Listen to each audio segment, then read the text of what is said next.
ናይ ሰብ ስራሕቲ ከም ሰብ ንኽትፍለጥ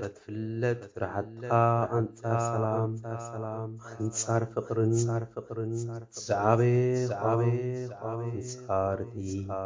ብዘደንቕ ጥበብ ስራሕቲ ዝሰርሓካ እግዚኣብሔር ኪደት ምጉዓዝ ዋግኡ ኣዝዩ ዝኸበደ እዩ። ስለዚ ወገን ሎሚ ኣብዚ ሃሞትካ ዘለኻ እሞ ንኽትፍለጥ ኣይኮነይ ፈጣሪኻ ንኽፈልጠካን ክትፈልጦን ጸዓር ርውየ ስምዓ